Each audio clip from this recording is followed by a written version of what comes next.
அன்பார்ந்த நேயர்களுக்கு வணக்கம். இப்பொழுது நான் துர்க்கை அம்மனை துதித்து பதிவு போட போகிறேன். 1/5/24 புதன்கிழமை குரு உங்களுக்கு மேஷத்திலிருந்து ரிஷபத்திற்கு மாறுகிறது. மேஷ ராசிக்கு உங்களுக்கு குரு தனத்திலே குடும்பத்திலே வந்து விட்டது.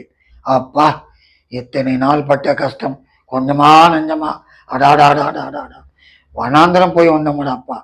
பைசாவே பார்க்க முடியல, கையில காசு இல்லை, போற இடம்லாம் பிரச்சனை, தலை பிச்சுக்கினேன் போ அப்படின்னு சொன்ன மேஷராசி இனி கவலை வேண்டாம். காரணம், உங்களுடைய ராசிக்கு 2 தன குடும்பத்திலே குரு வந்து விட்டது. இனி என்ன வேண்டும்? குரு யார்? உங்க ராசிக்கு பாக்யாதிபதி. அந்த பாக்யாதிபதி 9 கூடியவன் தனத்திலே உட்கார்ந்து விட்டான். உட்கார்ந்து குரு உங்களுடைய ராசிக்கு 6வது ஸ்தானத்தையும், உங்களுடைய ராசிக்கு 8 அஷ்டமஸ்தானத்தையும், ராசிக்கு 10வது ஸ்தானத்தையும் பார்க்கிறான். ஜீவனஸ்தானத்தை பார்க்கிறான். ஆகவே சென்ற வருடங்கள் படாத பாடு, சாதாரணமாக சொல்ல வேண்டும் என்றால் நாய்பாடு பேய்பாடு, அப்படி எங்கு போனாலும் தடை, பைசா இல்லை, கேவலமான வாழ்க்கை, என்ன வாழ்க்கையோ, விரக்தி ஆகிவிட்டது. அது எல்லாம் மறைந்துவிடும். இனி பொன்னும் பொருளும் விட்டது அத்தனையும் உங்களை தேடி ஓடி வரப்போகிறது. ஆம், சரி. இப்பொழுது ராசிக்கு 2 குரு, குடும்பத்திலே சுபிச்சம், குடும்பத்திலே சுபகாரியங்கள். திருமணம் ஆகவில்லையா? திருமணம் தேடி வரும் வரன் தேட வேண்டாம். உங்களுடைய ராசிக்கு 6வது ஸ்தானத்தை குரு பார்ப்பதால் வட்டிக்கு வட்டி கட்டி கொண்டிருந்த நீங்கள் இனி அந்த பிரச்சனையே இருக்காது. கடன் அத்தனையும் ஒழிய போகிறது. சரி, ராசிக்கு அஷ்டமம். அப்பா, கோர்ட்டு கேஸு வழக்கு தொல்ல படாத பாடு, அதுவும் தீரப்போகிறது. இனி என்ன வேண்டும்? அடுத்து ராசிக்கு 10. என்ன செய்யலாம்? எந்த தொழிலும் சரியில்லை. உப்பு தொட்டா மழை, அதாவது மா வியாபாரம் செய்தா காத்து, இப்படி எது தொட்டாலும் தடை. இனி என்னதான் செய்வது என்று குழம்பிக் கொண்டிருந்த உங்களுக்கு விட்ட ஜீவனம் வலுக்கும். அதாவது ஏற்கனவே செய்து கொண்டிருந்த தொழிலும் இப்பொழுது நன்றாக வரும்.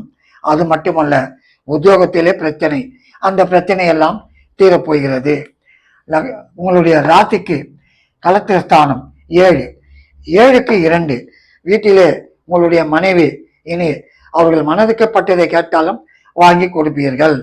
அது மட்டுமல்ல, உங்களுடைய ராசிக்கு லாபத்திலே சனி, அது ஒரு பிளஸ் பாயிண்ட்.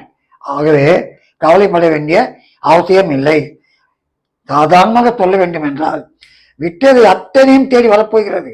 கட்டாக நான் தமாசாக கூறவில்லை, உங்கள் திருப்திக்கு கூறவில்லை. கண்ட கனவா என்ன இது? அப்படிதான் ஆகப் போகிறது. இந்த குரு பயிற்சி உங்களுக்கு விட்டது அத்தனையும் தேடி வரும். கவலைப்பட வேண்டிய அவசியமே இல்லை. ஏனென்றால் உங்கள் ராசிக்கு 12 ராகு. பொதுவாக வாரி கொடுப்பவன் ராகு. அவன் 12 எங்கிருந்து வந்ததோ இவன் கொடுப்பான் என்று பார்த்தால் அவன் கொடுத்து விட்டு போகிறான். நான் நினைத்து கூட பார்க்கவில்லை என்றுதான் சொல்லுவீர்கள். ஆக இந்த குரு பயிற்சி அருமையான பயிற்சி. எப்படி என்றால், ராசிக்கு பாக்யாதிபதி, ராசிக்கு விரையாதிபதி இருக்கட்டும்.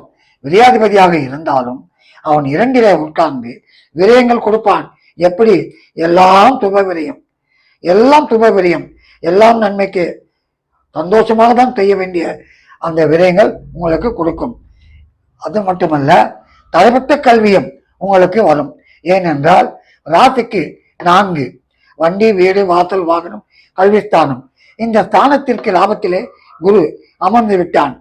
பழைய வண்டியை விட்டு புதிய வண்டி வாங்கப் போகிறீர்கள், வீடு மாறப்போகிறீர்கள். இதனால் வரை வாடகையில் இருந்த நீங்கள் இனி புதிய பிளாட் வாங்கலாம். ஆக இந்த குரு எப்படி உங்களுக்கு ஜென்மத்திலே வாட்டி வதைத்தானோ இனி வாரி கொடுக்க போகிறான். பார்க்கத்தான் போகிறீர்கள். நன்றி, வணக்கம்.